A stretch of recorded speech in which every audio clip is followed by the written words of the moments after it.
Hi everyone. आज की इस वीडियो के अंदर हम जो 55th जीएसटी काउंसिल मीटिंग के अंदर जो रिकमेंडेशन निकल के आए थे उसका जो डिस्कशन हमारा चल रहा था उसे आगे कंटिन्यू करते हैं। इससे पहले मैं आपको बताना चाहूँगा, अगर आपने हमारी पुरानी वीडियो नहीं देखी है जिसके अंदर हमने जो रेंट के ऊपर आरसीएम हटाया गया है, जो सुप्रीम कोर्ट का जो डिसीजन था सफारी रिट्रीट के अंदर उसे नलीफाई किया गया है, और उसके अलावा काफ़ी जो जीएसटी के गुड्स के अंदर जो रेट चेंजेस आए हैं उनके रिगार्डिंग हमने डिस्कशन किया है। अगर आपने अभी वो वीडियो नहीं देखी है तो आप वो वीडियो जाके देख सकते हैं। तो सबसे पहले जो जीएसटीआर 9C के रिगार्डिंग बातें निकल के आ रही है वो हम समझते हैं, जिसे बोला जा रहा है कि एक बहुत बड़ा रिलीफ हमें दे दिया गया है कि हमारी जो लेट फीस है 2017-18 से लेके 2022-23 तक की 9C की लेट फीस उसे माफ़ कर दिया गया है। मैं आपसे पॉइंट बी के अंदर रिलीफ डिस्कस करने से पहले एक पॉइंट ए डिस्कस करना चाहूँगा जो इस रिलीफ से बड़ा हेडेक आपके लिए बनने वाला है। अब तक जीएसटीआर 9C के रिगार्डिंग हम ये फाइट किया करते थे कि जीएसटीआर 9C लेट फाइल करने के ऊपर कोई भी लेट फीस नहीं है। जो भी लीगल ग्राउंड्स हम देते थे उनके बेसिस पे ये चीज़ हम फाइट करते थे कि कोई भी लेट फीस जीएसटीआर 9C के अंदर नहीं लगनी चाहिए। अगर हमने 9 टाइमली फाइल कर दी या 9 पे जितनी लेट फीस है उतनी लगनी चाहिए, 9C के ऊपर कोई भी लेट फीस नहीं होनी चाहिए।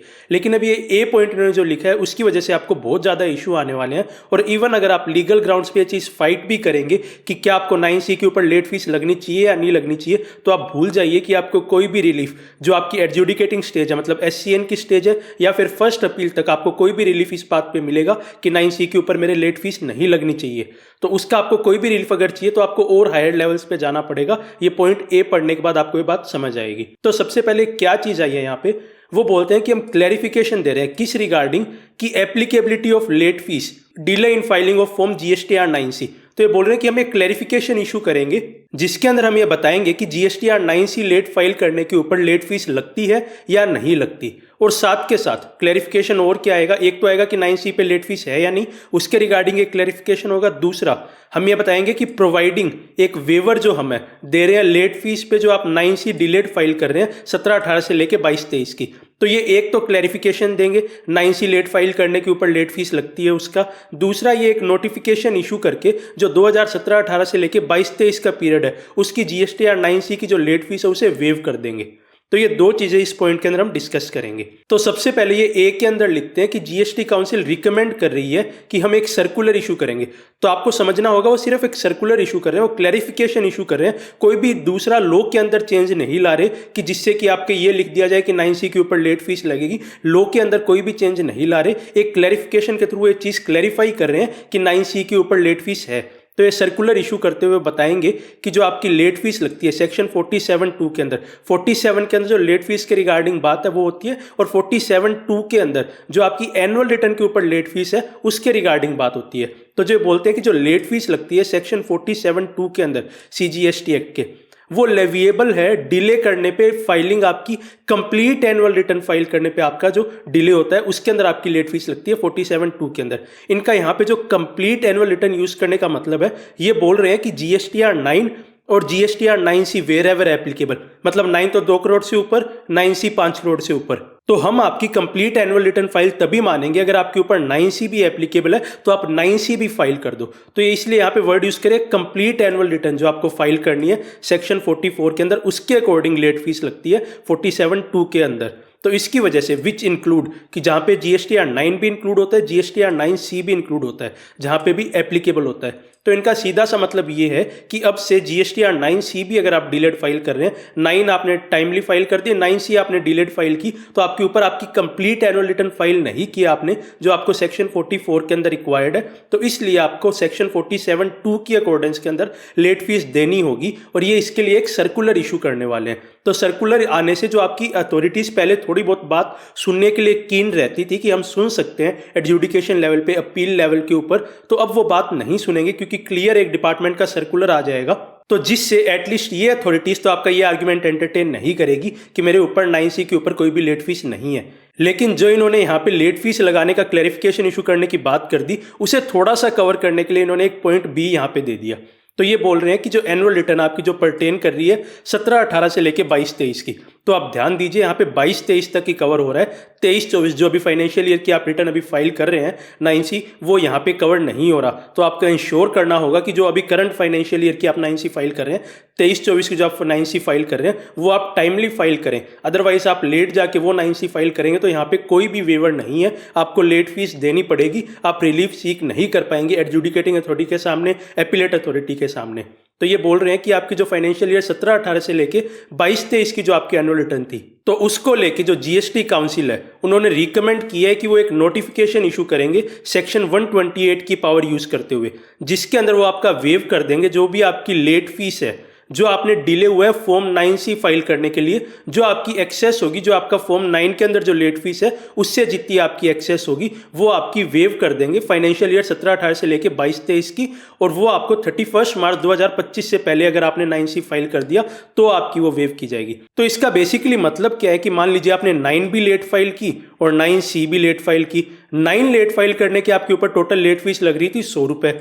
अब आपने 9C 9 के भी बाद फाइल की और जो 9C फाइल हुई तब तक आपकी लेट फीस होगी मान लीजिए 150 रुपए।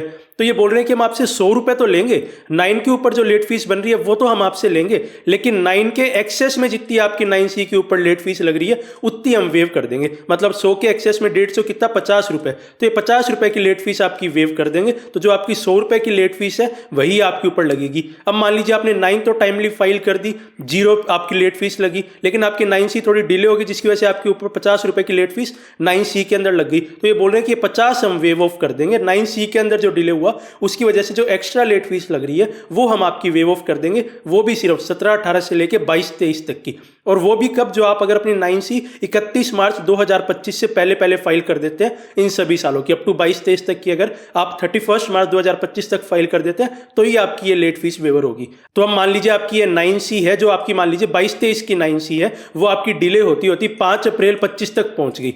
तो इस केस के अंदर आप ये वेवर का बेनिफिट यहाँ पे नहीं ले पाएंगे। आपको 31 मार्च 2025 तक अपनी 9C फाइल कर देनी है इन सभी फाइनेंशियल ईयर्स की, अगर आपको ये वेवर का बेनिफिट लेना है। तो आपको ये चीज़ ध्यान रखनी है कि जहाँ पे इन फाइनेंशियल ईयर्स के लिए आपको रिलीफ मिला है, आने वाले फाइनेंशियल ईयर्स के लिए आपके लिए जो जर्नी है वो काफ़ी डिफिकल्ट हो जाएगी। अगर आप अपनी 9C लेट फाइल करते हैं आपको जल्दी से रिलीफ नहीं मिलेंगे, क्योंकि एक सर्कुलर दे दिया जाएगा और ये सर्कुलर इशू करेंगे तो वहाँ पे एक प्रॉपर रीजनिंग भी एक्सप्लेन करेंगे कि क्यों हम 9C के ऊपर लेट फीस ले रहे हैं, किस तरह से लीगल प्रोविजंस वर्क कर रहे हैं। तो हमें जब सर्कुलर आ जाएगा तो और क्लैरिटी आ जाएगी कि ये क्या ग्राउंड्स के बेसिस पर 9C के ऊपर लेट फीस लगा रहे हैं, क्या ये ग्राउंड्स ले रहे हैं। तो क्लैरिफिकेशन आने के बाद हमें एक प्रॉपर क्लैरिटी मिल जाएगी। तो आप आने वाले फाइनेंशियल ईयर्स के लिए इंश्योर करें कि 9C के अंदर भी आप बिल्कुल भी ढिलाई ना बरतें, अपने टाइमली 9C फाइल करें। अब इसके बाद एक अगला इशू जो बहुत ज़्यादा चर्चा में रहा पूरी जीएसटी काउंसिल की मीटिंग के दौरान, जो पॉपकॉर्न के ऊपर जीएसटी है उसके रिगार्डिंग, जिसे मीडिया ने इतना चढ़ा दिया कि हर जगह एक ही बात हो रही है। 55th जीएसटी काउंसिल मीटिंग के अंदर पॉपकॉर्न के ऊपर 3 रेट लगा दी, 3 रेट से जीएसटी लगेगा अब से पॉपकॉर्न के ऊपर।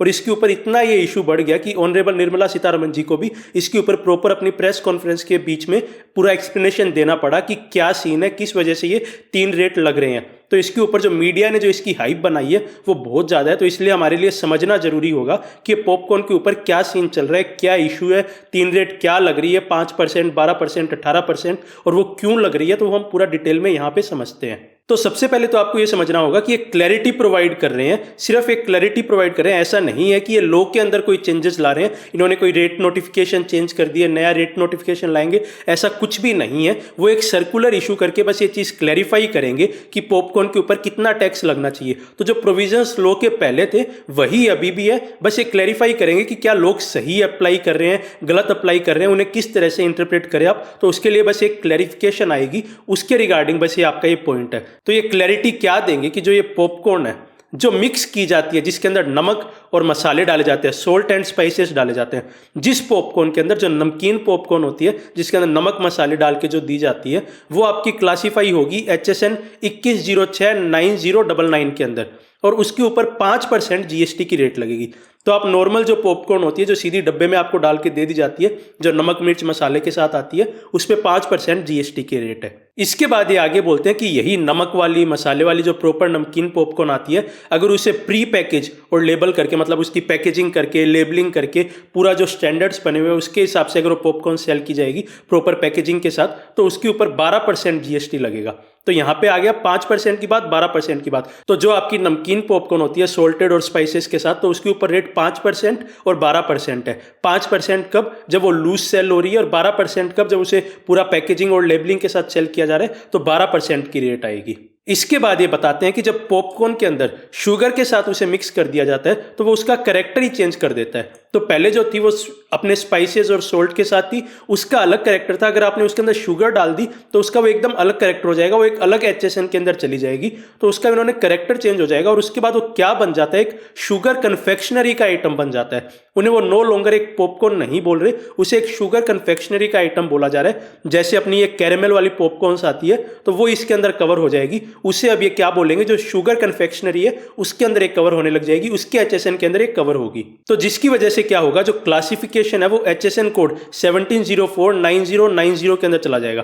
पहले क्या था 21069099 के अंदर, और अब क्या होगा, जो मीठे वाली पॉपकॉर्न है, स्वीट पॉपकॉर्न है, कैरेमल पॉपकॉर्न है, वो कहां पे चला जाएगा, 17049099 के अंदर। और उसकी वजह से क्या हो जाएगा कि 18% जीएसटी रेट लग जाएगी। इसके बाद आगे एक सवाल उठता है कि चलो आगे के लिए तो क्लैरिटी आ गई कि आगे क्या लगाना है, 5, 12, 18% क्या लगाना है, लेकिन अब तक जो हो गया उसका क्या करें। तो उन्होंने बोला कि हम रेगुलराइज करने के लिए, कि हम डिसाइड कर रहे हैं कि अब तक जो हो गया उसे रेगुलराइज करने के लिए हम as is where is basis, जो जैसा है वो ठीक है, उसे उसी बेसिस पे चलने दो, उसको ये चलने देंगे, और आगे आने वाले पीरियड के लिए आप ये चीज फॉलो करेंगे 5, 12, 18% वाली।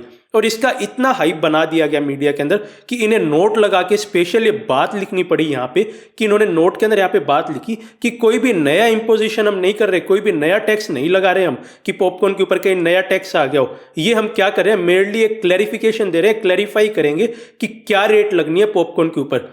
क्योंकि जो सर्टेन फील्ड यूनिट थी, मतलब जो काम ग्राउंड लेवल पे हो रहा था, जो ऑफिसर्स काम कर रहे थे, तो उनको ये इशू आ रहे थे कि जो डिमांड है कि क्या रेट लगनी चाहिए, वो कैसे डिटरमाइन होगी कि पॉपकॉर्न के ऊपर किस रेट से सेल करें, तो उनके अंदर क्लैरिटी नहीं थी। उसे क्लैरिफिकेशन करने के लिए हम बस एक क्लैरिटी यहाँ पे प्रोवाइड करें। कोई भी लॉ के अंदर चेंजेस नहीं लाए जा रहे, कोई भी आपके नए प्रोविजंस नहीं आ रहे, टैक्स रेट्स नहीं बढ़ाई जा रही। तो ये सिर्फ एक क्लैरिफिकेशन इशू किया जा रहा है जो जीएसटी काउंसिल की रिकमेंडेशन के बाद आ रहा है, जिसकी वजह से जो डिस्प्यूट्स चल रहे हैं वो सारे के सारे सेटल हो। इसके बाद हम 2 पॉइंट जो सर्विसेज के ऊपर टैक्सेबिलिटी को लेके उन्हें और डिस्कस कर लेते हैं कि इनके अंदर क्या बात की गई है। तो सबसे पहला पॉइंट है जो स्पॉन्सरशिप सर्विसेज है उसके रिगार्डिंग है। तो स्पॉन्सरशिप सर्विसेज पे अभी क्या पोजीशन है, अगर कोई भी पर्सन स्पॉन्सरशिप सर्विसेज देता है किसी पर्सन को जो एक बॉडी कॉर्पोरेट है या फिर एक पार्टनरशिप फर्म है, तो ऐसे केस के अंदर आरसीएम की लायबिलिटी आती है। जो बॉडी कॉर्पोरेट है, जो पार्टनरशिप फर्म है, वो उसके ऊपर आरसीएम के अंदर टैक्स पे करती है। लेकिन उसके अंदर ये अब चेंजेस ला रहे हैं कि अगर कोई भी स्पॉन्सरशिप सर्विसेज अगर एक बॉडी कॉर्पोरेट दे रही है, पहले तो क्या था, अगर कोई भी पर्सन देता था तो जो रेसिपिएंट था वो लाइबल था, लेकिन अब ये क्या बोल रहे हैं, अगर कोई बॉडी कॉर्पोरेट दे देगी तो ऐसे केस के अंदर फॉरवर्ड चार्ज लगेगा, वहां पे आरसीएम की बात नहीं होगी।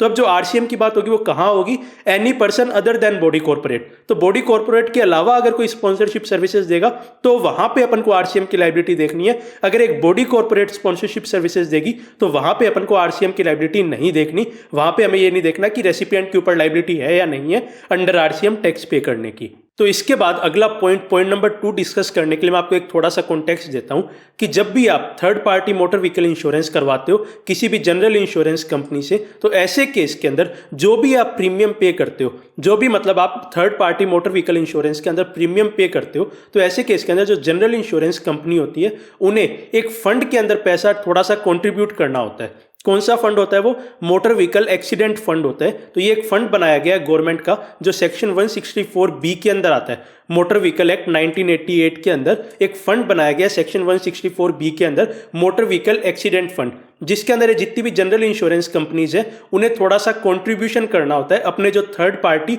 मोटर व्हीकल प्रीमियम्स है उससे। और ये जो फंड बनाया गया इसके एक्चुअल में यूज क्या है, ये प्रोवाइड करता है कंपनसेशन, प्रोवाइड करता है कैशलेस ट्रीटमेंट देता है जो विक्टिम्स होते हैं रोड एक्सीडेंट्स के। मतलब कोई रोड एक्सीडेंट हुआ उसके अंदर जो भी विक्टिम्स है उनको कंपनसेशन प्रोवाइड करेगा, कैशलेस ट्रीटमेंट होता है उनका। और चाहे वो इन केसेस को भी कवर करता है जो हिट एंड रन केसेस होते हैं जहाँ पे कोई मार के भाग गया, उन केसेस के अंदर भी एक कंपनसेशन और ट्रीटमेंट वगैरह प्रोवाइड करते हैं।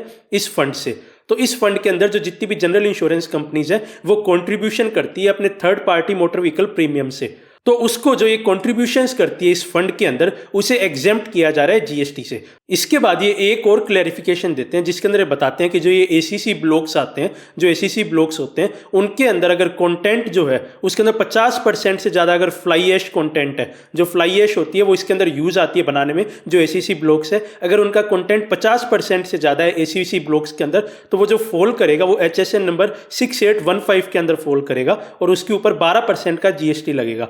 तो ये इन्होंने एक क्लैरिफिकेशन इशू किया है, लोगों को कंफ्यूजन जो आ रहा था उसको क्लैरिफाई करते हुए। इसके बाद इन्होंने एक और क्लैरिफिकेशन इशू किया जो कि रिगार्डिंग है एग्रीकल्चरिस्ट के। तो अगर कोई एग्रीकल्चरिस्ट कोई पेपर सेल करता है, अब वो पेपर कौन सी हो, चाहे वो फ्रेश ग्रीन हो या फिर वो ड्राइड पेपर हो, तो अगर कोई एग्रीकल्चरिस्ट पेपर सेल करता है, fresh green pepper, dried paper, तो उसके ऊपर ये जीएसटी को एग्जेम्प्ट कर रहे हैं, नॉट लाइबल टू जीएसटी। वो चीज़ जीएसटी को लाइबल नहीं होगी। साथ में साथ पेपर के साथ साथ ये रेसिन्स का भी बोल रहे हैं कि अगर वो रेसिन्स भी सेल करता है तो आपको यहाँ पे ध्यान रखना है कि अगर एग्रीकल्चरिस्ट सेल कर रहा है तो उससे वो जीएसटी के दायरे से बाहर रख रहे हैं, अगर कोई और पर्सन सेल कर रहा है तो उसके लिए यहाँ पे कवर नहीं कर रहे। इसके बाद ये आगे एक अमेंडमेंट ला रहे हैं। अमेंडमेंट किस में ला रहे हैं? जो प्री पैकेज्ड एंड लेबल्ड की डेफिनेशन है उसके अंदर अमेंडमेंट ला रहे हैं। प्री पैकेज्ड एंड लेबल की डेफिनेशन की इंपॉर्टेंस क्या है, ये हमने अभी पॉपकॉर्न वाले केस के अंदर भी समझा कि अगर popcorn pre packaged and label नहीं है तो वहां पे 5% रेट थी, अगर प्री पैकेज्ड एंड लेबल हो जाती है तो वहां पे 12% रेट है। तो इससे आपको चीज समझ आएगी कि प्री पैकेज्ड एंड लेबल की इंपॉर्टेंस क्या है। तो इन्होंने प्री पैकेज्ड एंड लेबल की डेफिनेशन के अंदर चेंज किया है। तो इन्होंने क्या बोला कि जो प्री पैकेज्ड एंड लेबल की डेफिनेशन होगी वो सब कुछ कवर करेगी, सारी कमोडिटीज कवर करेगी जो रिटेल सेल के लिए इंटेंट की जा रही है, मतलब जिसका पर्पज है कि वो रिटेल सेल के लिए सेल होगी। उसके साथ साथ उसका जो वेट है 25 किलो से ज्यादा, वो 25 लीटर से ज्यादा का नहीं होना चाहिए, जो कि प्री पैक्ड डिफाइंड है, जैसा कि लीगल मेट्रोलॉजी एक्ट डिफाइन करता है प्री पैक्ड को, उस तरह से वो प्री पैक्ड है। तो वो उसके अंदर प्री पैकेज्ड एंड लेबल की डेफिनेशन में आएगी, या फिर एक लेबल जो फिक्स किया जा रहा है उसके जो रिक्वायर करता है कि उसके ऊपर क्या क्या लिखा जाए, डिक्लेरेशन हो, जो भी प्रोविजन है एक्ट और रूल्स के